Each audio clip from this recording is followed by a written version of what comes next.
अगर अगर करवटें नहीं बदलोगे तो नींद क्या खाक मजा देगी। यह वीडियो इसी थीम पर आधारित है। भारत भारत की सदियों लाखों वर्षों पुरानी जो भारत की राजनीति है उसी का आईना है यह वीडियो। और आज की नहीं, सदियों पुरानी राजनीति, सदियों पुरानी कहावत का प्रतिबिंब है आज की राजनीति। पूरा वीडियो अब देखिए। लाखों हेक्टेयर जमीन पूरे देश में है। इस जमीन, इस प्रॉपर्टी से गरीब का, बेसहारा महिलाओं बच्चों का भला होना चाहिए था और आज ईमानदारी से उसका उपयोग हुआ होता तो मेरे मुसलमान नौजवानों को साइकिल के पंक्चर बना करके जिंदगी नहीं गुजारनी पड़ती। लेकिन इससे पंचर वाला नेता। वाराणसी के बाहरी इलाके में एक छोटा सा गांव था, सराय मुहाना। गांव की चौपाल से कुछ दूरी पर एक पुरानी सी झोपड़ी में रामबाबू पंचर बनाने की दुकान चलाता था। उम्र मुश्किल से 20 साल, लेकिन जिम्मेदारियों ने उसके चेहरे पर वक्त से पहले झुर्रियां उकेर दी थी। बाप बचपन में ही चल बसा और मां खेत में मजदूरी करती रही। रामबाबू ने पढ़ाई छोड़कर साइकिल और मोटरसाइकिलों के पंचर बनाना सीख लिया। पर रामबाबू में एक हुनर और था, बोलने का। जब वो बोलता तो गांव के बुजुर्ग भी ध्यान से सुनते। पंचायत में चाहे बिजली का मुद्दा हो या पानी की टंकी का, रामबाबू बिना लाग लपेट के सच बोलता। धीरे धीरे वह गांव के युवाओं का चेहरा बन गया। इसी बीच विधानसभा चुनावों की घोषणा हुई। इलाके के वर्तमान विधायक थे विजय तिवारी, पुराने घाघ नेता जिन्होंने राजनीति को शतरंज की तरह खेला था। विकास के नाम पर गांव को सिर्फ भाषण मिले थे, लेकिन वोट बैंक पर उनकी पकड़ मजबूत थी। पार्टी ने फिर से उन्हें टिकट दे दिया। इस बार गांव के युवाओं ने ठान लिया कि बदलाव चाहिए और उनकी नजर टिक गई रामबाबू पर। तू लड़ेगा चुनाव? भोलू, उसका सबसे पक्का दोस्त, बोला। रामबाबू हंस पड़ा। अबे पंचर वाला चुनाव लड़ेगा? ये नेता लोग तो करोड़ों फूंक देते हैं। तेरे पास ईमानदारी है और लोगों का साथ, बस हिम्मत चाहिए। लोगों ने चंदा इकट्ठा किया। सोशल मीडिया पर रामबाबू की छवि बननी शुरू हुई, गांव का बेटा, आपका नेता। लोगों को यकीन होने लगा कि रामबाबू सच में बदलाव ला सकता है। विजय तिवारी को खबर लगी। उन्होंने तुरंत अपने चमचों की बैठक बुलाई। ये पंचर वाला हमारी राजनीति में कील ठोकना चाहता है, तिवारी गुर्राए। एक सलाहकार ने कहा, जनता इसके साथ है, सीधा वार उल्टा पड़ सकता है, चालाकी से गिराना होगा। प्लान बना। कुछ ही दिनों बाद एक वीडियो वायरल हुआ जिसमें रामबाबू किसी महिला से पैसे लेते हुए दिख रहा था। कैप्शन था, नेता बनने से पहले ही भ्रष्टाचार शुरू। गांव दो भागों में बंट गया। विरोधियों ने सोशल मीडिया पर हल्ला मचा दिया। रामबाबू स्तब्ध था, उसे कुछ समझ नहीं आ रहा था। वीडियो फर्जी था, लेकिन बना ऐसा असली लग रहा था कि सफाई भी झूठ लगती। लेकिन ये चाल यही नहीं रुकी। एक रात पुलिस ने रामबाबू की झोपड़ी पर छापा मारा। आरोप था बेवजह इकट्ठा भीड़ लगाना, अफवाह फैलाना और समाज में विद्वेष फैलाना। उसे थाने ले जाया गया। 2 दिन हिरासत में रखा गया। गांव में खबर फैली, रामबाबू तो अपराधी निकला।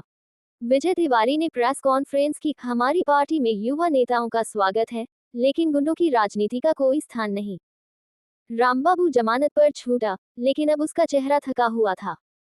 माँ भी डर गई थी, बेटा सब भूल जा, ये नेता लोग बहुत ताकतवर होते हैं। पर भोलू और कुछ युवा अब भी डटे थे।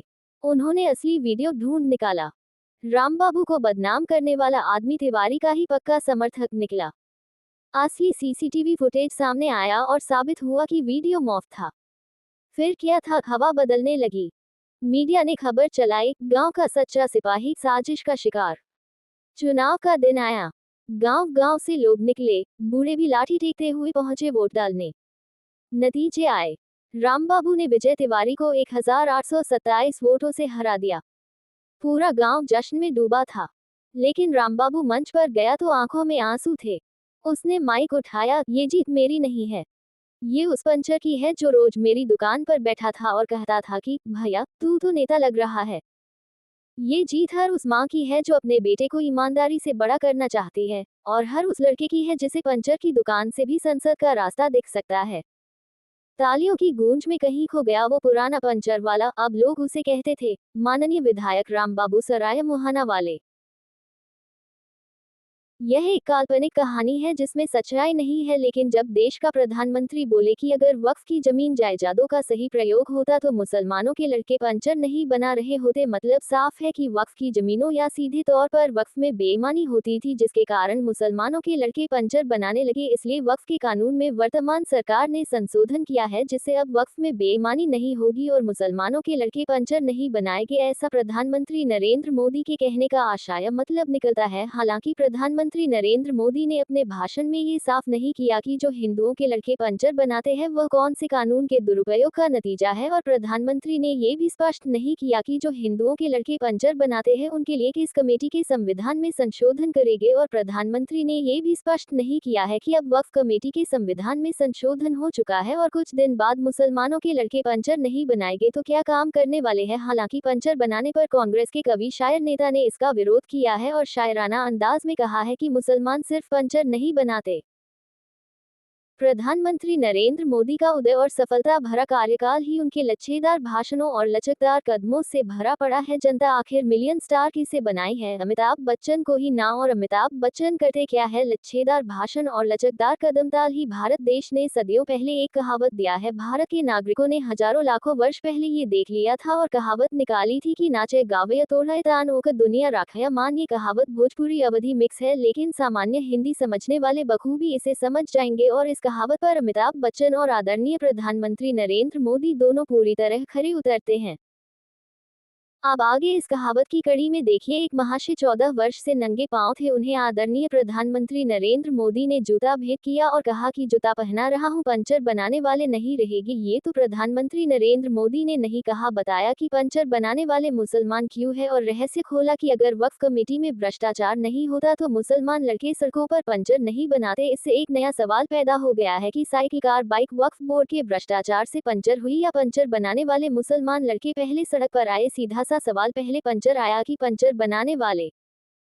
फिलहाल वक्फ बोर्ड में संशोधन का पहला सपना मार्केट में लॉन्च हो चुका है और इसका दूरगामी आगामी क्या फल मिलेगा ये प्रधानमंत्री नरेंद्र मोदी ने बता दिया है कि अब मुसलमान लड़के पंचर नहीं बनाएंगे।